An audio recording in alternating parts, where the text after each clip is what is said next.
వారి దేవస్థానం నందు వార్షిక కళ్యాణోత్సవాలలో భాగంగా ఈరోజు స్వామివారికి ఉదయం వైభవంగా కళ్యాణోత్సవాన్ని జరుపుకున్నాము. ఇప్పుడు పురాణ కాలక్షేపంలో భాగంగా మన శ్రీ అనంత లక్ష్మీ శ్రీ సత్యనారాయణ స్వామి అవతార వైశిష్ట్యం, ఆయన భూమి మీదకి రావడానికి కావలసిన కారణం, అలాగే ఆయన యొక్క మహిమ లీలలు, అలాగే మన స్వామివారి యొక్క చరిత్ర కూడా ఇక్కడ జిల్లాలో వేయించేయడానికి ఉన్నటువంటి కారణాలు అన్నిటినీ కూడా స్వామివారు వారి యొక్క ముఖపద్మము ద్వారా చక్కగా మనకి వివరిస్తారు. అది చక్కగా ఆలకించి స్వామివారికి తీర్థప్రసాదాలు స్వీకరించి స్వామివారి అనుగ్రహానికి పాత్ర కావాల్సిందిగా కోరుకుంటున్నాం. ఈ వేదిక ద్వారా వాళ్ళని ఆ ప్రవచనాన్ని ప్రారంభించవలసిందిగా విజ్ఞప్తి చేస్తున్నాం. ధన్యవాదాలు.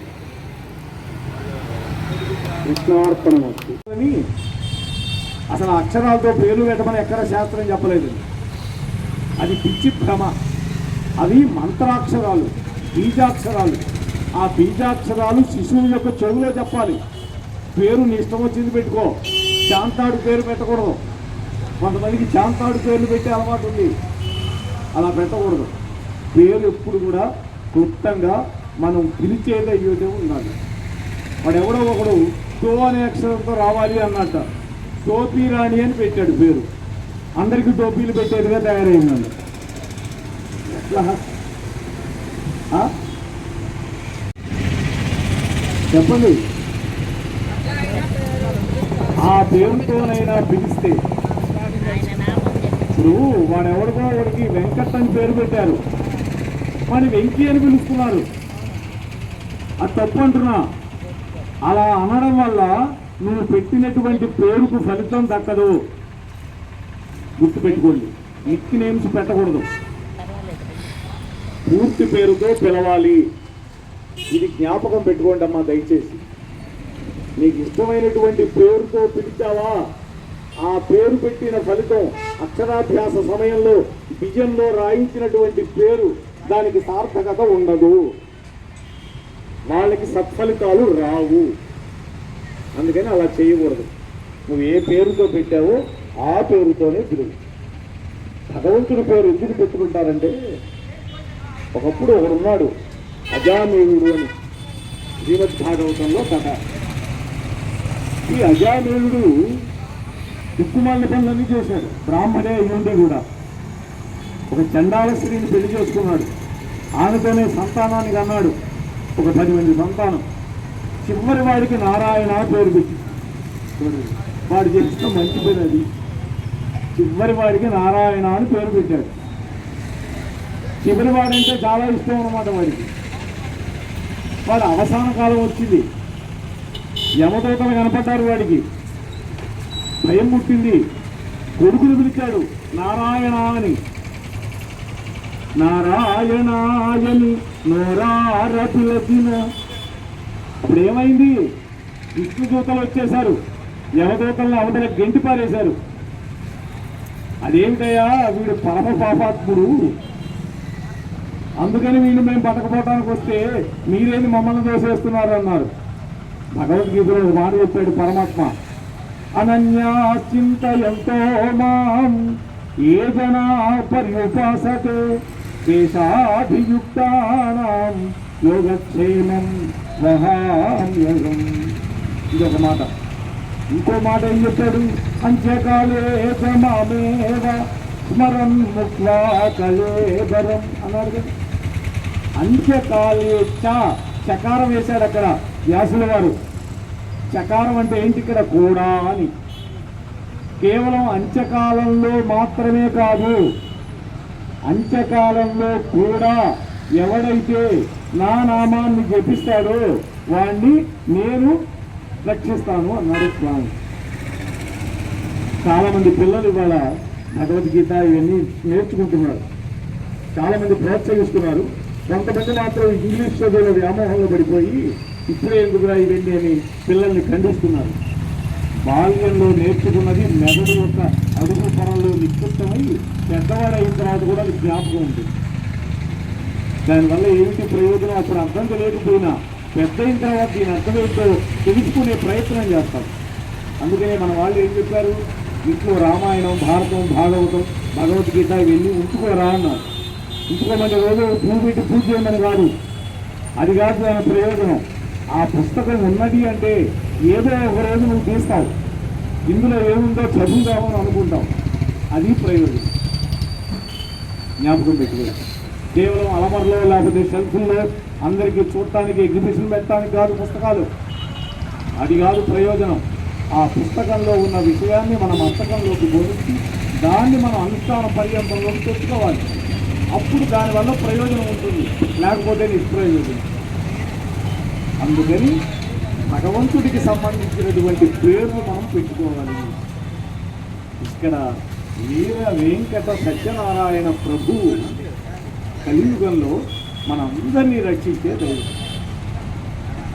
ఈ వ్రతం ఎప్పుడు చేయాలి అని అంటే, మన ఇంట్లో పెళ్లి జరిగింది, మన పిల్లవాడి పెళ్లి జరిగింది, పెళ్లి అమ్మాయి వాళ్ళ ఇంట్లో జరిగింది. అక్కడి నుంచి మనం మన ఇంటికి వచ్చాము, గృహప్రవేశం చేసాం. వెంటనే సత్యనారాయణ స్వామి వ్రతాన్ని నోయించాలి ఆ దంపతుల చేత. ఒక ఇల్లు పెట్టావు, గృహప్రవేశం చేశావు, వాస్తు హోమం, గణపతి హోమం ఇవన్నీ పూర్తయిన తర్వాత సత్యనారాయణ స్వామి వ్రతం చేయాలి. చూడండి, అంటే అసలు ఈ వ్రతం ఉన్నది అని ఎలా తెలిసింది మనకి? అగ్ని పురాణంలో, స్కాంద పురాణంలో రేవాఖండము అని ఉంది. చాలా విస్తారమైన పురాణం స్కాంద పురాణం. అందులో కొన్ని అంశాలు నేను చెప్పాను ప్రవచనాలు. ఒక ఛానల్లో నా ఉపన్యాసాలు వస్తూ ఉంటాయి ప్రతిరోజు, మోహనవాణి పాడ్కాస్ట్ అని. ఎవరికైనా మీకు ఆసక్తి ఉంటే, స్మార్ట్ ఫోన్లు ఉన్నవాళ్ళు ఉంటే యూట్యూబ్లో ఉంటాయి. అది ఇదిగో లలిత అయితే నా నంబర్ ఇస్తుంది, మోహనవాణి పాడ్కాస్ట్ కొడితే అందులో మహర్షుల చరిత్రలు చెప్పాను. 9 మంది మహర్షుల గురించి చెప్పాను ఇప్పటి వరకు. మరి అలా ప్రతిరోజు ఒక 2 అంశాలు వస్తాయి. ఉదయం 6 గంటలకు ఒకటి, సాయంత్రం 6ంటికి ఒకటి. ప్రతిరోజు 20-25 నిమిషాలు మాత్రమే ఉంటుంది వీడియో, ఎక్కువసేపు ఉండదు, చూడటానికి అవకాశం ఉంటుంది. కాబట్టి అలా ప్రయత్నం చేయండి. కాకపోతే ఇక్కడ ఈ వ్రతం అనేది మనకి ఎలా వచ్చింది అన్నప్పుడు, ఒకప్పుడు నారద మహర్షి వైకుంఠానికి వెళ్ళాడు, విష్ణుమూర్తి దగ్గరికి వెళ్ళాడు. నారదుడు ఎప్పుడు జపించే నామం ఎవరిది? నారాయణ నామం. నారాయణ నారాయణ అంటూ వెళ్ళాడు. అలా వెళ్తే, ఏమయ్యా నారదా, భూలోకంలో విశేషాలు ఏమిటి అన్నాడు. ఎందుకని ఆయన త్రిలోక సంచారి కదా. అది కూడా బ్రహ్మదేవుడే చెప్పించాడు, 3 లోకాలు తిరిగిరా బొమ్మని.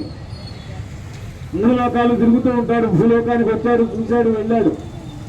స్వామి, భూలోకంలో ప్రజలు కలియుగంలో నానా కష్టాలు పడుతున్నారు, వాళ్ళ కష్టాలు గట్టెక్కాలంటే మరి ఒక తరుణోపాయం మీరు చెప్పాలి అని అడిగాడు. దానికేముందయ్యా నారదా, స్కాంద పురాణంలో చక్కటి వ్రతం చెప్పాను, సత్యనారాయణ స్వామి యొక్క వ్రతం. ఆ వ్రతాన్ని కనుక అనుష్ఠానం చేస్తే, ఆ వ్రతం యొక్క అనుష్ఠాన బలం వల్ల సర్వ సంపదలు కలుగుతాయి. రాజ్యం పోయిన వాడికి రాజ్యాధికారం కలుగుతుంది, ఇల్లు లేని వాడికి ఇల్లు ఏర్పడుతుంది, పెళ్లి కాని వాడికి పెళ్ళి అవుతుంది. చూడండి,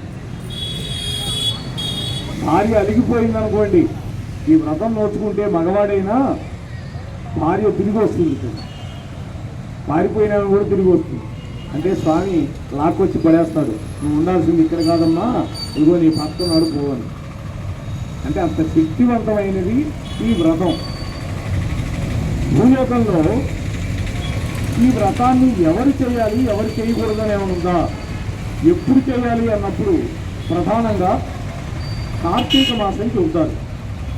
కార్తీక మాసంలో విజయ రోజు, ఏకాదశి రోజు, పౌర్ణమి రోజు, ఇటువంటి కొన్ని తిథులు మంచి తిథులు అన్నారు. కానీ భగవంతుడు కార్యం చేసేటప్పుడు మంచి తిథి కోసం వేచి ఉండక్కర్లేదు, ఎప్పుడైనా చేసుకోవచ్చని చివరిలో మళ్ళీ చెప్తాడు విష్ణుమూర్తి. కేవలం కార్తీక మాసమే కాదు, శూన్యమాసాల్లో వ్రతాలు చేసుకుంటే ఎక్కువ ప్రయోజనం ఉంటుందన్నారు. శూన్యమాసం అంటే ఏమిటి? పిండి పేరంటాలు ఉండవు చూసారా? భాద్రపదం, ఆషాఢం, అలాగే పుష్యం, ఈ 3 నెలలని శూన్యమాసాలు అని పిలుస్తారు. ఈ శూన్యమాసాలలో భగవంతుడి యొక్క కథలు వినాలి, పురాణాలు వినాలి, అలాగే భగవంతుడి యొక్క కళ్యాణోత్సవాలు జరిపించాలి, భగవంతుడి యొక్క వ్రతాలు అనుష్ఠానం చేయాలి. దీనివల్ల ఎక్కువ ప్రయోజనం వస్తుంది. అంటే మిగతా నెలలు లౌకిక కార్యాలు చేసుకోను, కానీ ఈ 3 నెలలు పారలౌకికమైనటువంటి కార్యాలు చేయాలి. పారలౌకికం అంటే ఏంటి? భగవంతుడికి సంబంధించిన కార్యాలు. ఇది శాస్త్రం చెప్పినటువంటి మాట. మరి ఈ వ్రతాన్ని ఎవరు చేయొచ్చు, ఎవరు చేయకూడదు అని ఏమైనా ఉందా? కథలు కనుక మనం చదివితే మొట్టమొదట ఒక బ్రాహ్మణుడు చేశాడు కదా, ఒక పేద బ్రాహ్మణుడు, తిండికి గడవనటువంటి వాడు. ముందు రోజు సంకల్పం చేశాడు, రేపు స్వామి యొక్క వ్రతం చేసుకుంటాను అని సంకల్పం. పక్క రోజు వెళ్ళాడు, ఇప్పటి ముప్పడిగా పెట్టారు అందరూ. డబ్బులు వచ్చినాయి, ద్రవ్యాలు వచ్చినాయి, పదార్థాలు వచ్చినాయి, వాటితోటి చేసుకున్నాడు. అతను వ్రతం చేసుకుంటే ఒక కట్టెలు కొట్టేవాడు చూశాడు. కట్టెలు కొట్టేవాడు శూద్ర జాతి వాడు, వాడికి ఏం మంత్రం తంత్రం ఏం తెలియదు, వాడు పేదరికంలోనే ఉన్నాడు. వాడు వచ్చి కూర్చున్నాడు, విన్నాడు ఈ కథంతా, ఈ వ్రతం అంతా చూశాడు, అక్కడ పెట్టిన ప్రసాదం తిన్నాడు. అడిగాడు బ్రాహ్మణుడు, అయ్యా ఇదేం వ్రతం ఏంటి? నాయన సత్యనారాయణ స్వామి వ్రతం దరిద్రుణ్ణి ధనవంతుడిగా చేస్తుంది, పేదవాడిని భాగ్యవంతుడిగా చేస్తుంది, విద్య కోరుకునేవాడికి విద్య లభిస్తుంది, భార్యను కోరుకునేవాడికి భార్య లభిస్తుంది, ఆయుర్దాయం లభిస్తుంది, కాబట్టి ఈ వ్రతం చేసుకో నువ్వు కూడా అన్నా. మరి నేను కూతురుందండి, మరి నేను చేయొచ్చా అన్నా. దీనికి జాతి కుల మత భేదాలు లేవయ్యా, అందరూ స్వామి దృష్టిలో సమానులే, ఒకటి ఎక్కువ ఒకటి తక్కువ లేదు. కొంచెం తగ్గింది. భాగ్యవంతులు ఉండే బజార్కి వెళ్ళాడండి, వెళితే వాడికి రోజు వచ్చే డబ్బు కంటే 10 రెట్లు డబ్బు వచ్చిందండి, 10 రెట్లు వచ్చింది. వాడు సంతోషం, సౌండ్ తగ్గించుకుని ఈ మంత్రాలు తంత్రాలు నాకేం తెలియవు, మరి ఏం కావాలో అన్నీ మీరే దగ్గరుండి జరిపించండి అన్నారు. చక్కగా ఆ బ్రాహ్మణుడు కావలసిన పదార్థాలన్నీ కూడా ఏర్పాటు చేసి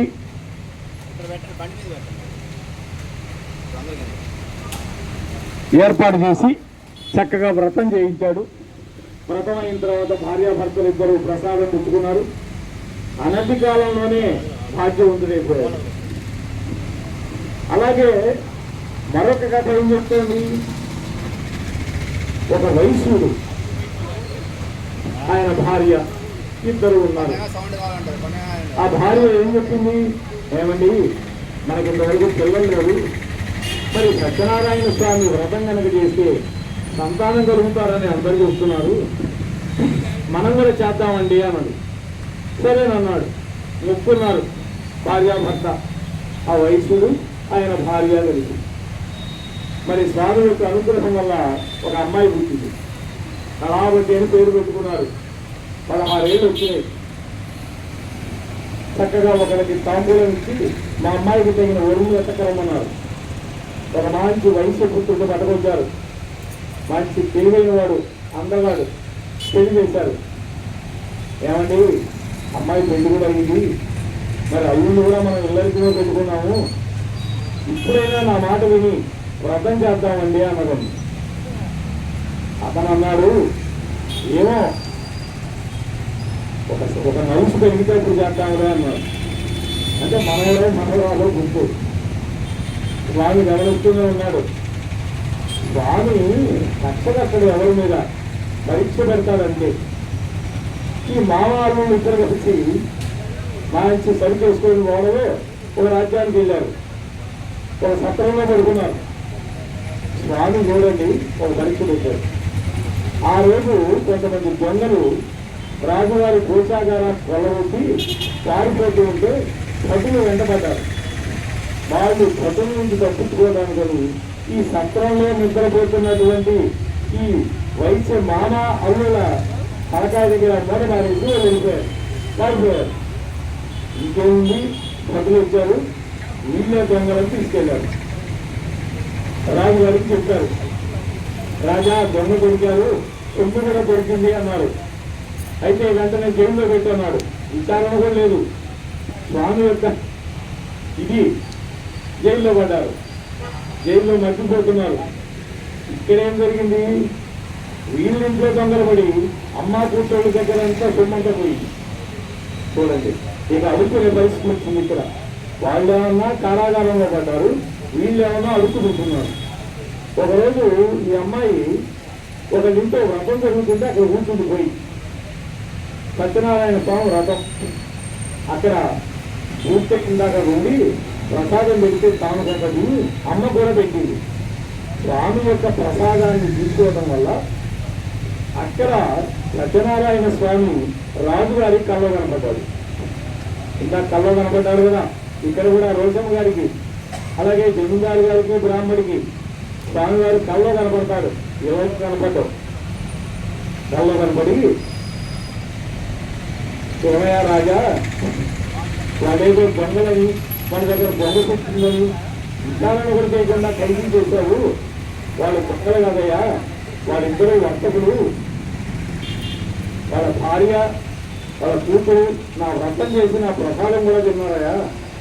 అందువల్ల నువ్వు వాళ్ళు వెంటనే విడిచిపెట్టు, వాళ్ళకి మంచి బట్టలు, వాళ్ళ ధనంతో పాటు నీ దగ్గర నుంచి కూడా కొంత ధనం వాళ్ళకి ఇవ్వు అని స్వామి ఆదేశించాడు. కళ్ళలో కత్తలపడి వేశాడు రాజు.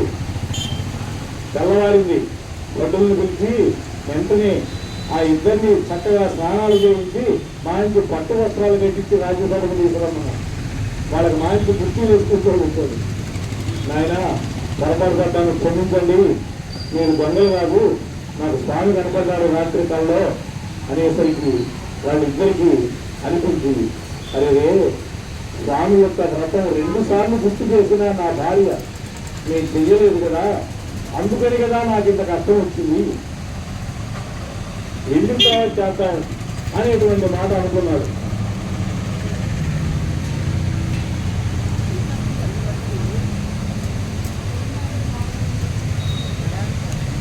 ఆ మాట అనుకున్నాడు. సరే, రాజుగారు వేరే ధనం కూడా ఇచ్చాడు, వాళ్ళ ధనం ఇచ్చేశాడు. వాళ్ళు అక్కడ తవకా దొరికే వస్తువులన్నీ ఓడలో నింపుకొని బయలుదేరారు. స్వామి మళ్ళీ పరీక్ష పెట్టారు. వీళ్ళలో కూడా వ్రతం చేసుకుంటారు, కానీ కథ చెప్పేవాడి దారి కథది, ఇక్కడ వీళ్ళ దారి వీళ్ళది. నేను చాలా చోట్ల చూసా, నేను కూడా చేయిస్తా వ్రతం. అయితే నేను ముందే చెబుతాను, 3 గంటలు పడుతుంది, దానికి ఇష్టమైతే నన్ను నిలవద్దు, కట్టే కొట్టే కొట్టే నా దగ్గర కుదరదని చెప్పి అట్లా అయితేనే నన్ను నిలవండి. మీకు గంటలు అయిపోవాలి, 6 గంటలు అయిపోతే వాళ్ళు ఉంటారు, వాళ్ళు నిలుచుకోండి, చేయించుకోండి అని చెప్పేస్తాను. ఎందుకంటే దానివల్ల ప్రయోజనం లేదు. 3 గంటలు కూడా మనం స్వామి కోసం తెచ్చించకపోతే ఇంకా మనకి మానవ జన్మ ఎందుకు ఇచ్చినట్టు పరమాత్మ.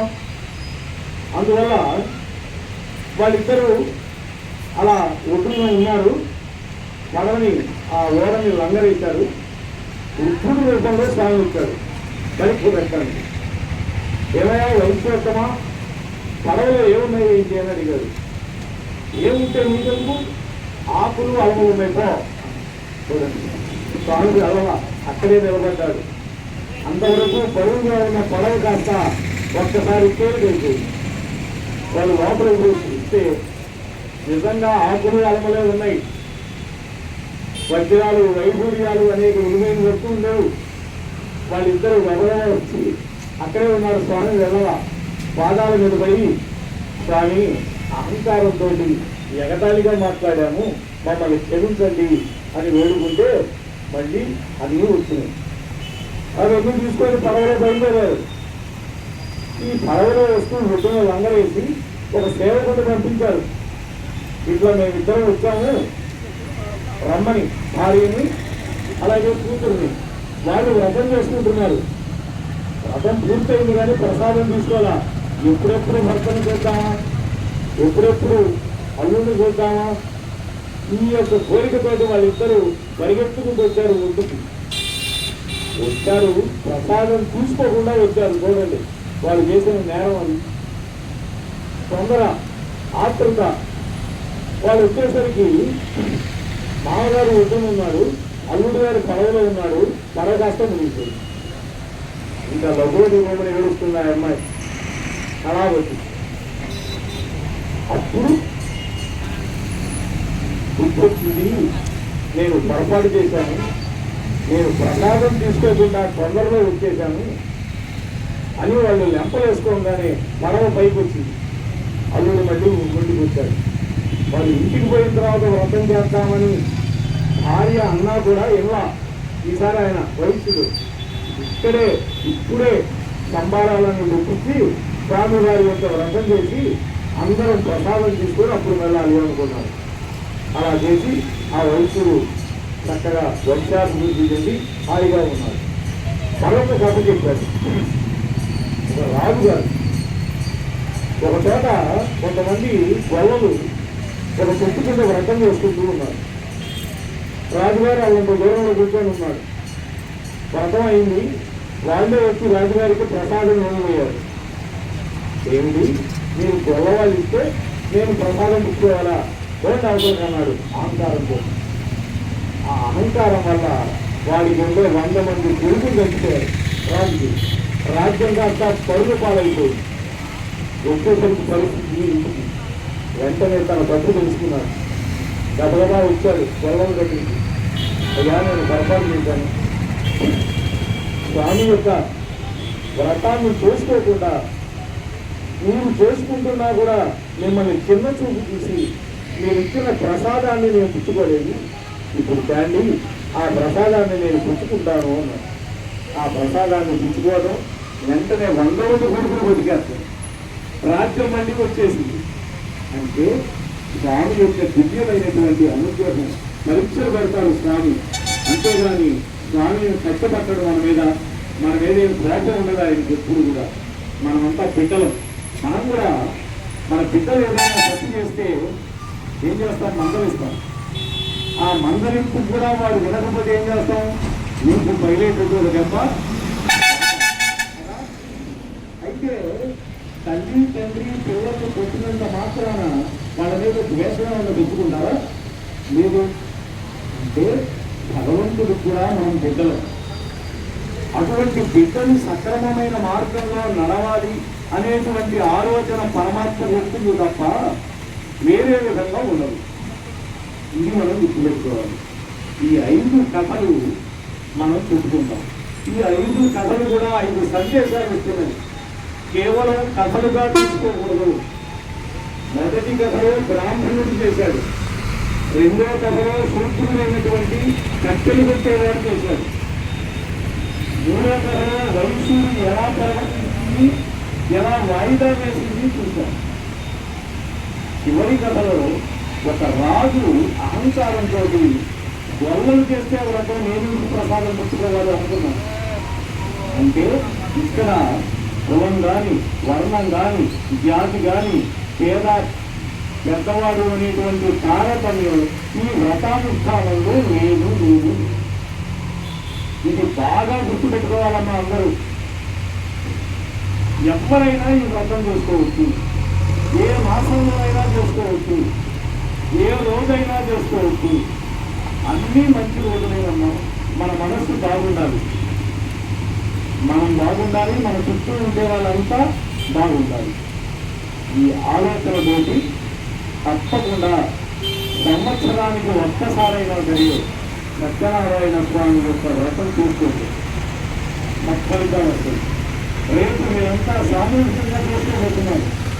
సామూహికంగా చేస్తే మరింత శక్తివంతం అవుతుంది. ఆ వైబ్రేషన్స్ మీకు బాగా వ్యాపిస్తాయి. ఈ ప్రాంతం అంతా, ఈ ప్రాంతంలో నీటి బాధలు లేకుండా, రోగాలు రుచులు లేకుండా, ధనధాన్య సమృద్ధితోటి సంతకులతోటి అందరూ విరోధులుంటారు.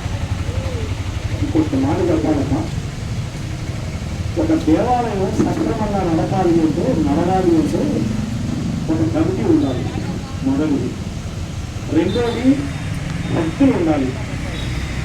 అన్నిటికంటే ముఖ్యం ఒక అర్చక స్వామి ఉండాలి. ఆ అర్చక స్వామి ఆనందంగా అర్చన చేస్తేనే మనందరికీ ఫలితం కలుగుతుంది. అంటే అర్చకులు ఆనందంగా ఎత్తుకుంటారు. ఇంట్లో మన భార్య బిడ్డలు ఆనందంగా ఉంటే నేను కూడా ఇక్కడ ఆనందంగా ఉండి కైంకర్యం చేస్తాను స్వామికి. ఖర్చుల చేపట్టిన వాళ్ళ ఖర్చులు పెరిగిపోయినాయి అన్నీ. అందుకని మనం గుడికి వచ్చిన వాళ్ళం తప్పకుండా ఎంతో కొంత వాళ్ళకి దక్షిణగా ఇవ్వండి.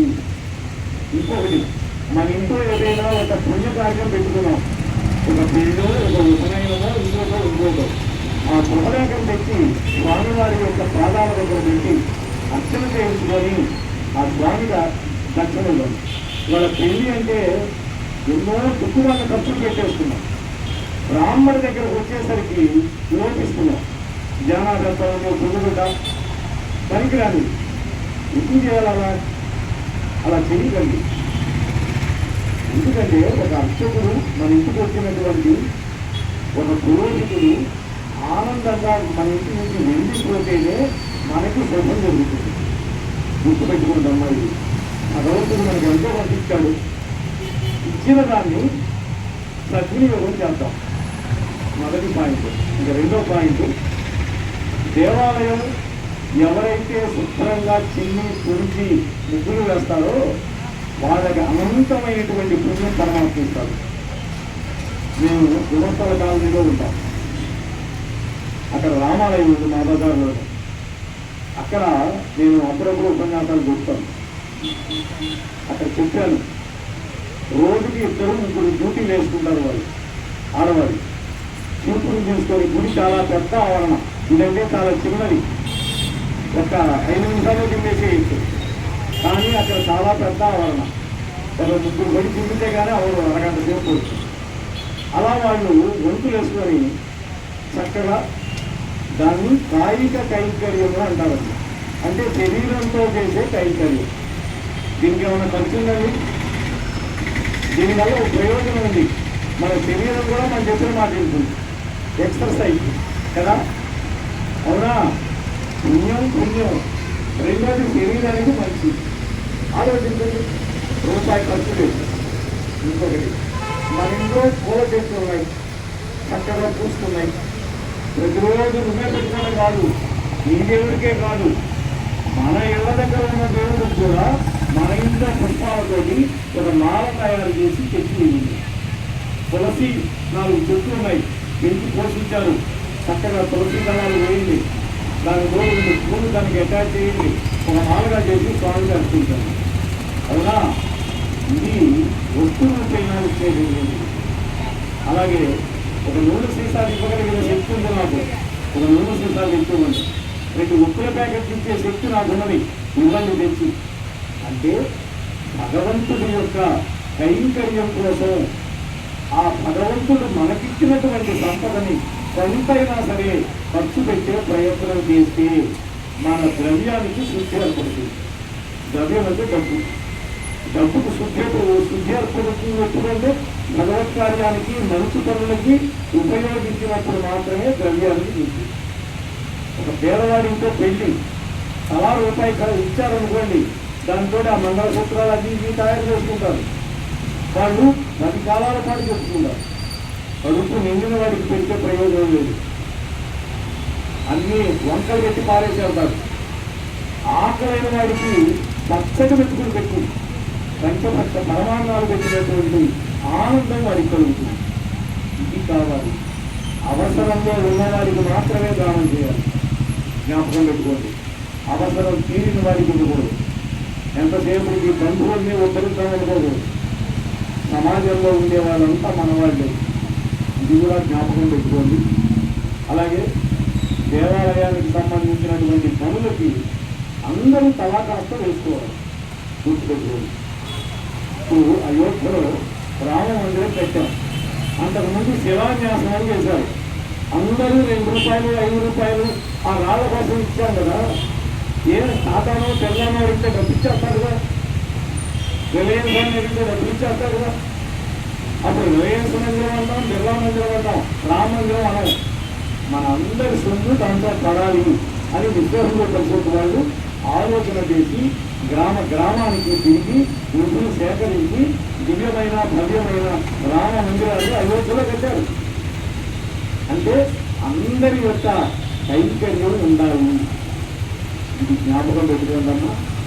అది సత్యదేవుని యొక్క అనుగ్రహం మన అందరి మీద నిరంతరము ఎల్లవేళలా ఉండాలి అని మనసా వాచ కర్మ కోరుకుంటూ ఈ అవకాశం ఇచ్చినటువంటి కమిటీ సభ్యులకు, అలాగే అర్చకులకు, ముఖ్యంగా మన లలితమ్మ మరి నన్ను ఫోన్ చేసి ఈరోజు మీరు రావాలి అని జరిగింది. మరి ఇవాళ ఉన్న వరకు చక్కగా పేరు రోజు అయినప్పుడు కూడా కొంత శబ్ద కాలుష్యం ఉన్నప్పటికీ కూడా మీరందరూ శ్రద్ధాభక్తులతోటి స్వామి యొక్క వైభవాన్ని, అలాగే మరికొన్ని విశేషాలను నా ముఖతః స్వామి చెప్తుంటాడు. నేనేం చెప్పలేదు, స్వామి పలికిస్తే పలికేవాళ్ళే, నేను కేవలం ఒక పరికరాన్ని మాత్రమే అని మీతో మరొక్కసారి మనం చేసుకుంటూ స్వస్తి ప్రజాభ్య పరిపాలయంతాం న్యాయేన మార్గేణ మహిమహీషాగా గోబ్రాహ్మణేభ్యః శుభమస్తు నిత్యం లోకా సమస్తాః సుఖినో భవంతు కాలే వర్షతు పర్జన్యః పృథివీ సస్యశాలినీ కేశోయం శోభరహితో బ్రాహ్మణాః సంతు నిర్భయాః అపుత్రః పుత్రిణః సంతు పౌత్రిణః అధనాః సంతు జీవంతు శరదాం శతం. ఓం శాంతి శాంతి శాంతి. సర్వే జనాః సుఖినో భవంతు. ఏతత్ ప్రవచనఫలం శ్రీ సత్యనారాయణ స్వామి పాదారవిందార్పణమస్తు. హరి ఓం తత్సత్.